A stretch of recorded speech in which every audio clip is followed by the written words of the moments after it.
Start. আচ্ছা, যে কথাগুলো ভীষণ ভাবে মনে রাখতে হবে, এই কথাগুলো মনে না রাখলে খুব সমস্যা তৈরি হতে পারে। আমি কয়েকটা পয়েন্ট নিয়ে ডিসকাস করি। প্রথম পয়েন্টটা মান, এই যে সাইকোলজিক্যাল টেস্ট, এটা সিবিটি থার্ড বলা যায় এটা, তো এরপরে সাইকোলজিক্যাল টেস্টের পরে কোনো রিটেন কোনো এক্সাম নেই, মানে এটাই চাকরি পাওয়ার একদম অন্তিম লগ্ন। আর এটাতেই কিন্তু ফাইনাল সিলেকশন হবে। এটাতে 30% তো কোথা থেকে, এখান থেকে আসছে। সুযোগ পাচ্ছ কত, 10 দিন ক্লাস করার সুযোগ পাচ্ছ, তার থেকে বেশি পাওনি। প্র্যাকটিস করার সুযোগ পাচ্ছ না। তাই এই যে একটা বিরাট বড় ঘটনা কিন্তু এর মধ্যে ঘটে যাবে।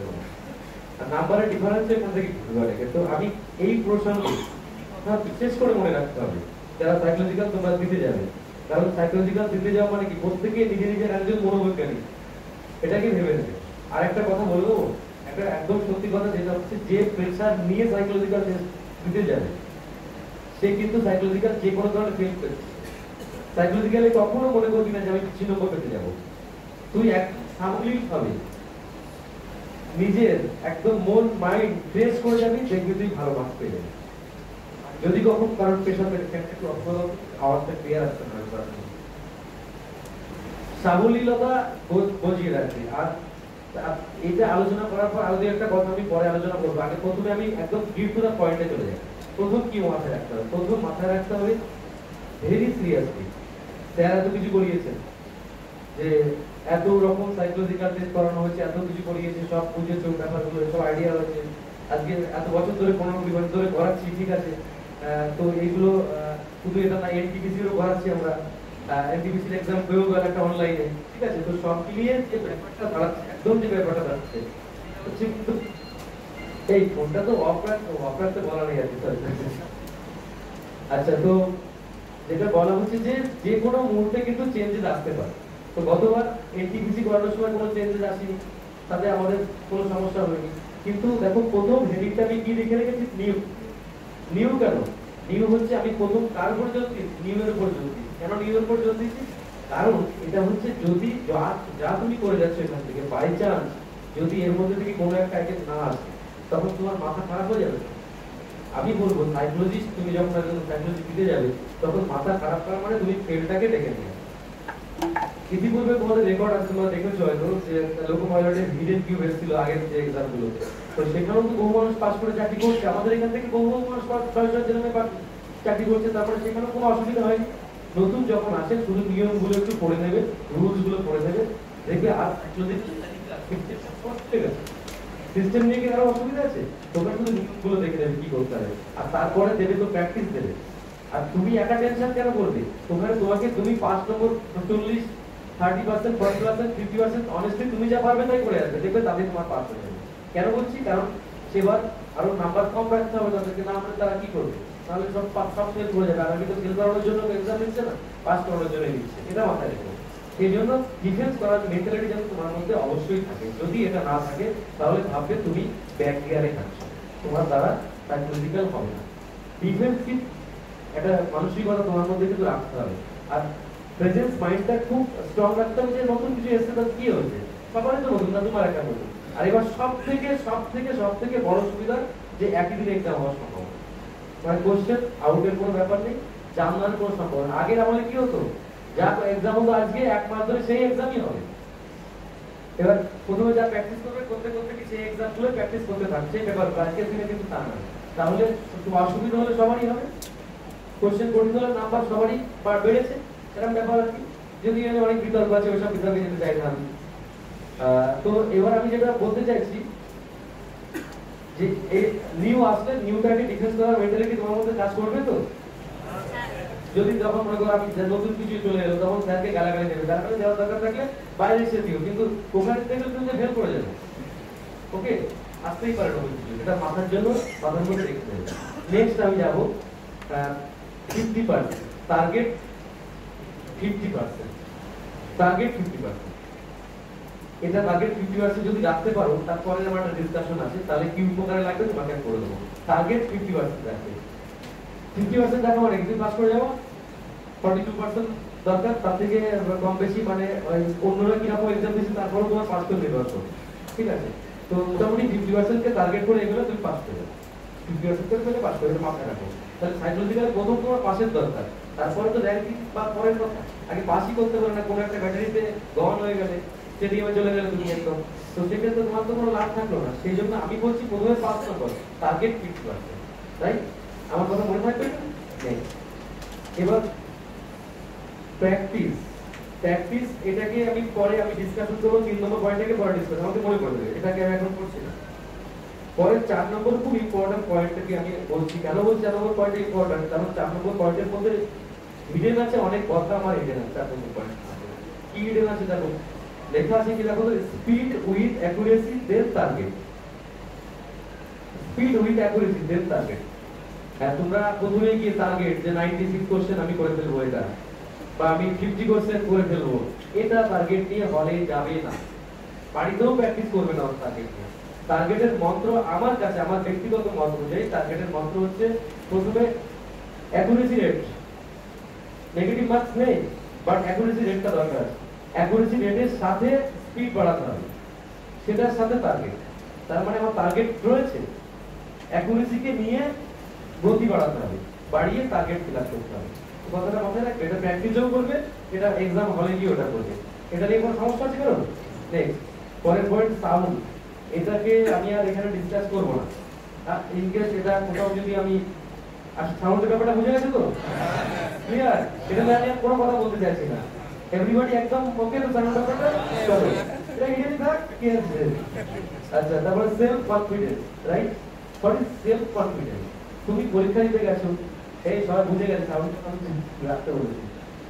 তুমি তোমার মধ্যে যদি কনফিডেন্স লো না থাকে, আচ্ছা তুমি পরীক্ষা দিতে গেছো, গিয়ে তুমি পরীক্ষা দিতে গিয়ে তোমাকে একজন হঠাৎ করে বলছে যে জানিস তো কালকে না হঠাৎ করে আরবিতে একটা আপডেট দিয়ে দিয়েছে। কি আপডেট দিয়েছে? যে এবার রো কলাম বা ওয়াচ টেবিল কিছু আসবে না, ওইখানে নতুন একটা আইটেম আসবে, যে আইটেমটা বাজারেই এখন চালু হয়েছে, শুধুমাত্র কয়েকটা ইউটিউব চ্যানেলে দিয়েছে আর কোথাও দেয়, মানে এরকম। আর আদৌ ঘটনা ঠিক না, এটা আরবি ডিক্লারেশন দিয়েছে, তখন তোমার মোবাইল অলরেডি জমা করে দিয়েছে, তুমি যে দেখবে আরবি ডিক্লারেশন আছে কিনা এটা তোমার দেখার সুযোগ নেই সেটা। আর তোমার ওটার জন্য এমন মন খারাপ হবে যে তোমার বন্ধু এটা করতে পারে, এমন মন খারাপ হবে, তুমি এটাই ভবিতব্য ভেবে নেবে যে আমি পরীক্ষা দিতে এসেছি, আমি সেলফ কনফিডেন্স দিয়ে পরীক্ষা দেবো, পাস করবো যা হবে হবে, এখানে আর কারোর কথা শুনবো না, শুনে কোনো লাভ নেই। যদি ওরকম কোনো কথা বলতে চাই তোমাকে, তাহলে তুমি বলে ভাই তুই থাম, দিদি তুই থাম, আর দরকার নেই, অনেক হয়েছে, চেপে যায় না, আমাকে পরীক্ষাটা দিতে হবে। এরকম বন্ধু তোমাদের রিটেনের সময় অনেক জুড়েছিল, যে অমুক অ্যারিয়ানদের বই থেকে কোশ্চেন আসছে, অমুক আগরওয়ালা থেকে কোশ্চেন আসছে, কোনো বই থেকে কোনো কোশ্চেন ঢুকে দিয়েছিল কতবার? দেয়নি, সব টেস্ট থেকে ঢুকেছিল, এরকম ব্যাপার তো। এইটা হচ্ছে সমস্যা। তো তারপরে চলে যাচ্ছে নো নার্ভাসনেস, এটা একটা বড় রোগ তো সবার, কিছু একটা বললেই নার্ভাস, আমি একটু বকলেই নার্ভাস, বাড়ি থেকে বেরোলেই নার্ভাস, তার সঙ্গে কথা বলতে গিয়ে নার্ভাস, কোনো একটা অনুষ্ঠানে বলতে গেলেও তুমি নার্ভাস হয়ে যাও, তোমার কথা বলতে বেরোলে, এমনি অনেক ফর্মাল লেকচার দিতে পারো তুমি। কিন্তু কথা হচ্ছে এই পরীক্ষার হলে গিয়ে নার্ভাসনেসটা তোমাকে কিন্তু চরমতম ক্ষতির মুখে ফেলে দেবে। স্ট্যান্ডার্ডাইজেশনটা মেনটেন করবে, নার্ভাস হবে না। তুমি ভাববে যে অনেক মানুষ এই জায়গাটায় আসতে পারেনি, এই 3 স্টেজ 2 স্টেজ কভার করে এখানে আসতে পারেনি, আজকে তুমি এই জায়গাটায় আসতে পেরেছো, তার মধ্যে তোমার মধ্যে ক্যারিশমা আছে, আর তোমার মধ্যে ক্যারিশমা আছে বলে তোমার নার্ভাসনেসটুকু নেই। তুমি এর আগেও 2 বার এক্সাম দিয়েছো, তখন নার্ভাসনেস ছিল অল্প অল্প, সেগুলো কাটিয়ে তুলেছো তুমি, আর এখন তুমি ওটা নেই বলে তুমি পেরেছো, যার নার্ভাসনেস সত্যিকারেই ছিল সে কিন্তু আর এই জায়গায় আসতে পারেনি। বুঝতে পারলাম কথাটা?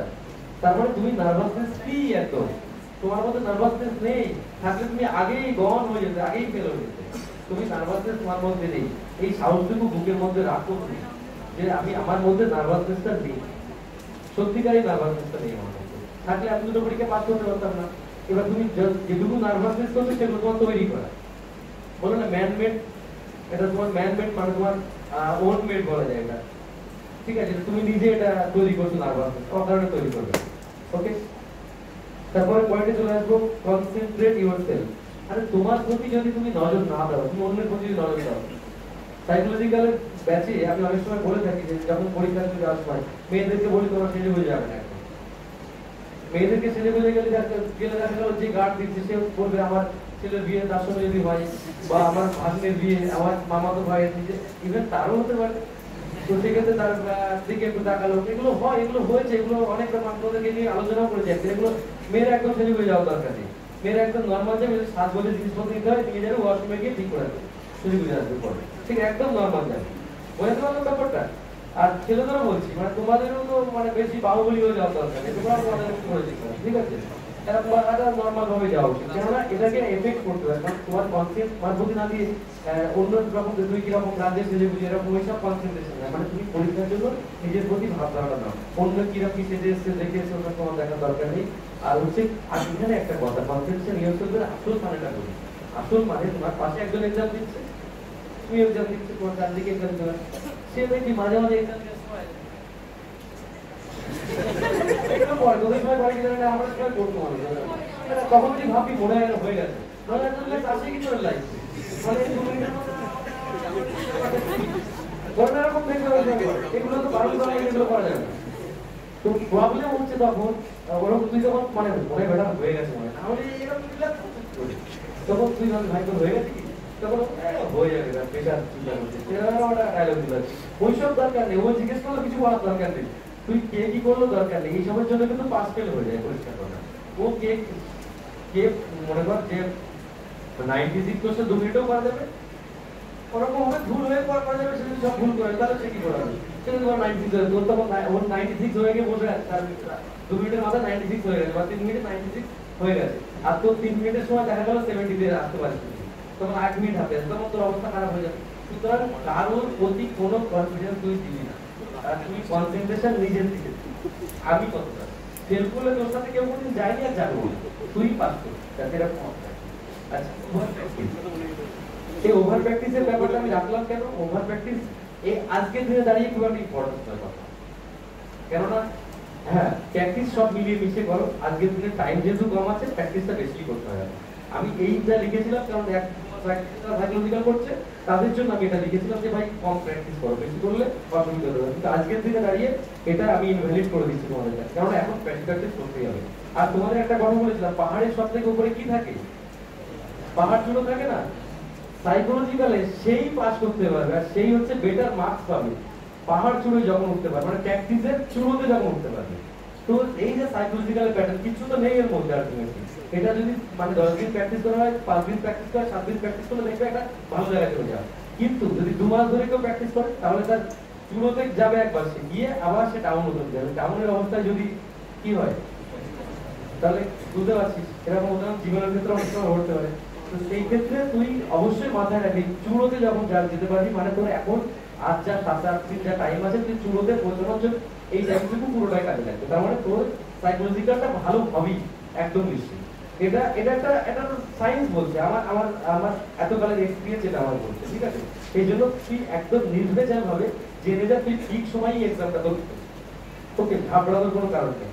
সাইকোলজিক্যালটা তো বুঝে গেছে আলটিমেটলি, ফিজিক্যালি প্র্যাকটিক্যাল করে করে দেখানো হয়েছে যে কি ব্যাপারটা কি এটা।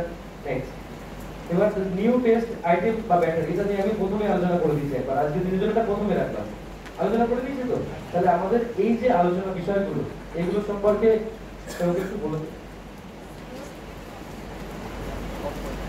একটু একটু গাড়ি থাক ওখানে দাঁড়া, তারপরে তো এই তো এই যে যেগুলো আমরা আলোচনা করলাম এই আলোচনার বিষয়বস্তুগুলো কিন্তু ইম্পর্টেন্ট। এরপরে যে আলোচনাতে আমরা যাবো সেটা হচ্ছে পিওরলি সাইকোলজিক্যাল, আগের দিন কি করব, ঘুমাবো, খাবো, মাংস খাবো না গান্ডে পিঠে গিলবো, মানে কি করবো টোটাল দেখো, অটো ভাষায় কি কথা বলবো, মা ভাষায় কি বিহেভ করবো, আগের দিন কি করবো না করবো পরের স্লটে বলছি, ওকে?